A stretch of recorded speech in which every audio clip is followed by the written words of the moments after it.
ciutat i moments delicats, si té sort, són pocs i comptats, però no tinguem. Si em pogués aixecar i anar-me'n d'aquí per no tornar, sortir volant, treure'm les cadenes cap a un lloc on matar les penes. És que no seré mai més feliç. No tinguem... Bueno, fatal. Bueno, eso podría escribir una tesis doctoral. Aparte, yo como a mí me gusta ver las películas y no leerlas, suelo ver las películas dobladas. Suelo ver las películas subtituladas cuando entiendo el original y luego solo tengo que leer un momento. Y os voy a explicar por qué. Porque si yo, por ejemplo, voy a una película en chino, en original y subtitulada, imaginaos que hay un paisaje y se ve el paisaje, luego hay cambios de plano, cambios de plano, cambios de plano. Hay un narrador que va explicando todo lo que va ocurriendo o lo que pasó en una historia. Y entonces resulta que yo voy leyendo, y se termina el paisaje y yo no he visto nada del paisaje. La verdad es que un poco yo pienso que el subtitulado ocurre un poco con esto. Y aparte, entiendo el subtitulado en el cine, pero lo entiendo menos en la televisión. Porque no sé si es un problema del país en que vivimos, pero por ejemplo, yo creo que la televisión muchas veces ha sustituido en muchas casas por las tardes el serial de radio que pasaban por las tardes hace en los años 60-70. Entonces la gente ve las películas de la tarde planchando, o ves una película comiendo, y la verdad, si yo estoy comiendo y yo tengo que ver una película subtitulada, o como o veo la película. Entonces, en el cine el subtitulado me parece bien, en la televisión lo veo mal porque te exige una atención en el 100%. Y aparte, ya te digo, en el cine me cuesta un poco porque tengo la sensación de que he ido al cine a leer y que no he ido al cine a ver una película.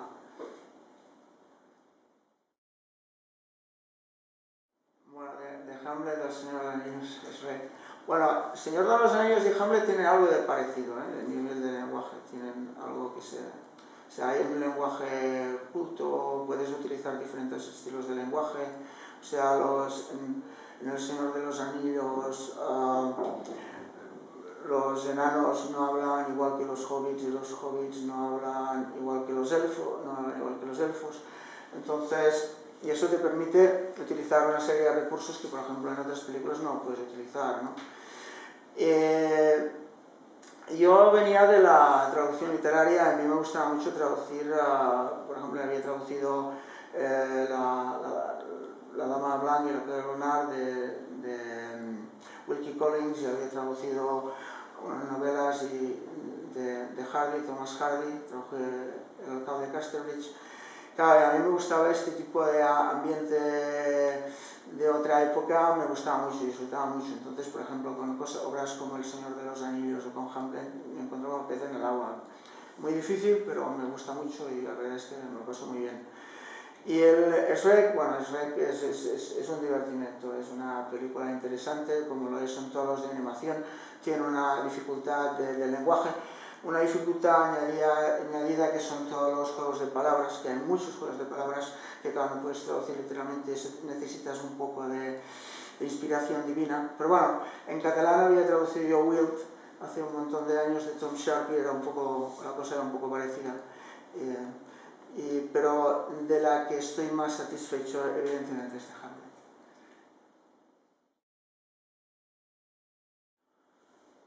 Bueno, de entrada, para recordarlo, tendría que haber hecho un seguimiento de todo lo que es la traducción y el ajuste que he hecho yo hasta la hora final. La verdad es que al principio sí que seguía mucho yo lo que hacía, intentaba verlo, pero como normalmente tendía a no gustarme, Es una cosa que según cómo he ido dejando, ¿no? Me gusta ver lo que... Sí que siempre pido que las revisiones de sala para ver lo que me han cambiado de ajuste y tal. Pero ir a ver las películas que he hecho yo no me gusta mucho, la verdad. De errores que han llegado hasta el final, no sé, no recuerdo alguno mío muy grave, porque gracias a Dios tenemos lingüistas detrás, y si no está el lingüista está el director de doblaje, y si no está el actor, que normalmente lo ven. Pero no sé si me comentaron que una vez hubo un error que sí que pasó por todos los procesos, y es que, bueno, de entrada, los traductores, no sé si eso me ocurre a mí, que en lugar de decir tienda decimos mochila, y en lugar de decir silla decimos mesa. Son estos cambios que no sabes por qué te ocurren, o equivocarnos en las fechas, que es una cosa típica. Y me parece que había una película que alguien decía, en catalán decía, hay quin collaret més maco que tens mirando la mano, y claro, no era un collaret, era un brazalete. Y esto pasó el traductor, el ajustador, el pautador, el actor de doblaje, el director, y llegó diciendo quin collaret més maco que tienes en la mano, ¿no? No sé si es verdad o no, pero me contaban eso. Lo extraño es que no lo había visto nadie en todo el proceso y en toda la gente que trabaja en el proceso. Pero normalmente un error de este tipo se suele ver. Un error de traducción es mucho más difícil si el traductor no sabe inglés. Estoy seguro que debe haber muchos. De la misma manera que hay un montón de errores en las películas americanas, como por ejemplo, no sé, en Misión Imposible, me parece que era 1 o 2, poner los santos en Sevilla, o las fallas en Sevilla y quemar los santos, o en Indiana Jones poner decir que una fuente, un río desemboca en otro, como es como decir que el Ebro desemboca en el Guadalquivir, o cosas de este tipo. Hay un montón, ¿no? Me parece que en la traducción seguro que también hay muchos.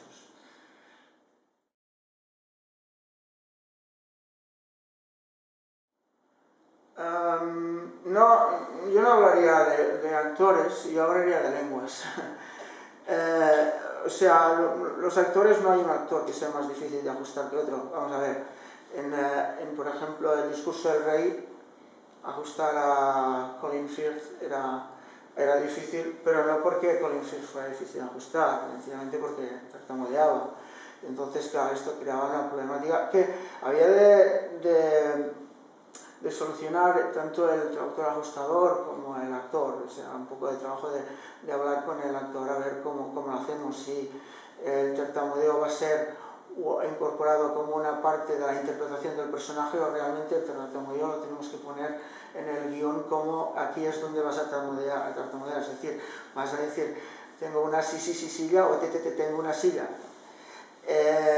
¿Cómo lo hacemos, no? Al final pusimos el tartamudeo en el guión, ¿no? Pero yo no creo que sea más complicado un actor que otro de ajustar. Bueno, son difíciles de ajustar hoy en día los dibujos animados porque, claro, utilizan actores de verdad, y entonces lo que hacen es reforzar la vocalización a la hora de hacer el dibujo. Entonces, claro, antes en las películas primeras de Disney los actores solo marcaban las O's y las U's con una boca redonda. Ahora los actores vocalizan mucho más que los personajes de dibujos animados, vocalizan mucho más incluso que los personajes reales. Entonces son muy difíciles. Por ejemplo, marcan mucho las U's y las O's, no solamente las labiales. Las U's y las O's se notan mucho, ¿no? Y decía a nivel de lenguas porque, por ejemplo, yo veo que hay una diferencia cuando tengo que ajustar del inglés o del francés. El francés habla muy deprisa, muy deprisa, y hay una tendencia a que los ajustes sean todos largos, ¿no? Y tienes que vigilar mucho, ¿no? Y hay otras lenguas que, o por ejemplo el alemán, que yo no traduzco el alemán porque el alemán es básico, hago las preguntas pero no entiendo las respuestas. Pero he tenido que ajustar películas que habían del alemán, y no sé, por ejemplo, a veces si hacen ponen en los verbos estos que están partidos, que ponen el énfasis al final del verbo. Yo tenía la intención de poner en cada frase al final o hoy por la gestualidad, ¿no? Y vi que no era tan fácil, o sea, depende de qué lengua estás ajustando, pues puede haber una dificultad u otra, ¿no? Del inglés siempre suele ser esta, del francés otra, del alemán otra, del danés otra. Sí, bueno, la anécdota es una anécdota recurrente y que ya dura desde el primer día que empecé a ajustar, es que no puedo ver el telenoticias sin mirar las bocas. Sí, es curioso, pero si no estás pensando, estás viendo la televisión, ves a un hombre que está leyendo una noticia en la televisión y dice, ¿está bien ajustado o mal ajustado? No, no es broma, pero es broma, pero se parece un poco, ¿no? Lo que sí que me cuesta mucho es ver las películas sin mirar las bocas y fijándome en la película entera, ¿no? Eso sería la anécdota para mí un poco frustrante, ¿no? Porque no puedo ir al cine como un espectador normal. Y bueno, sí, lo que sí que tengo que comentar es una experiencia genial que tuve un par de veces que pude ir a trabajar a Estados Unidos, porque resulta que Paramount decidió, por cuestiones de evitar que se pirateasen sus películas, reunir todos los traductores y ajustadores y directores en Los Ángeles, y estuvimos un mes trabajando una vez para hacer War of the Worlds, Guerra de los Mundos, y otra vez para hacer Misión Imposible 3. Y claro, estábamos trabajando en unas habitaciones separadas, los traductores de ruso, de francés, de italiano, de alemán, de húngaro, el que traducía para Sudamérica, el castellano, el catalán. Claro, y las experiencias que pudimos compartir durante este mes fue increíble, increíble. Y esto ocurrió 2 veces y la verdad es que yo tenía la sensación, digo, esto va a ser algo irrepetible, disfruta de ello mientras estás aquí porque no se va a repetir.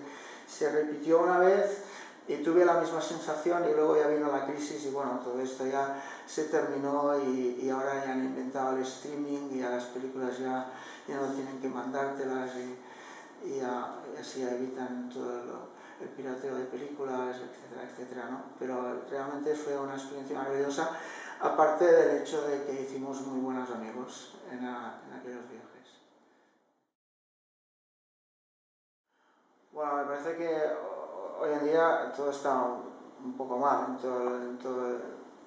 en todas las diferentes cosas que haces en la vida profesional, pues está mal para los arquitectos, está mal para los ingenieros, está mal para todo el mundo, ¿no? Pero bueno, yo veo que cada viernes continúan estrenando películas, las películas se siguen doblando, los traductores, ajustadores se van jubilando y qué trabajo va a haber. Por lo tanto, se trata de ser un pesado, ir a los estudios, no desfallecer, intentarlo siempre y algún día va a caer la flauta, ¿no? Cuando menos te esperas, te llama alguien y te dice, ay, tenemos esta película, y cuando puedes poner el pie, pues mételo hasta el fondo, porque esta puede ser la oportunidad de tu vida. No sabes por qué. Yo llegué a la traducción audiovisual un poco por casualidad, pero por ejemplo, a mí me llamaron un día y me dijeron si quería hacer una película, pero que para ir a hacer esta película que tenía que ir a trabajar al estudio. Hubo traductores que dijeron que no, yo me iba mal, pero digo, bueno, pues si hay que ir a hacerla al estudio, voy a hacerla al estudio. A partir de aquí, pues me salieron todo un montón de trabajos que podía haber hecho perfectamente igual como los habría hecho yo otra persona, ¿no? Entonces, cuando se te aparece esta oportunidad, que algún día cae, algún día aparece, entonces hay que aprovecharla, ¿no? Y yo pienso que es esto, estar ahí cuando aparece la oportunidad y mirar de aprovecharla. Y bueno, es enviar currículums. Es evidente que tú mandas un currículum a un estudio que tiene su trabajo, tiene sus traductores, mientras estos no lo hagan mal, no van a quitar los aires para ponerte aquí, evidentemente, como cuando tú consigas entrar ahí, tampoco querrás que a ti te saquen para que pongan a otro. Pero, ya te digo, los traductores se jubilan, ahí se abren nuevos campos, están los videojuegos, siempre hay maneras de entrar en este mundo y creo que lo importante es aprovecharlas y no desfallecer. O sea, la puerta no está muy abierta, pero está ajustada, pero se puede poner el pie y meterse dentro.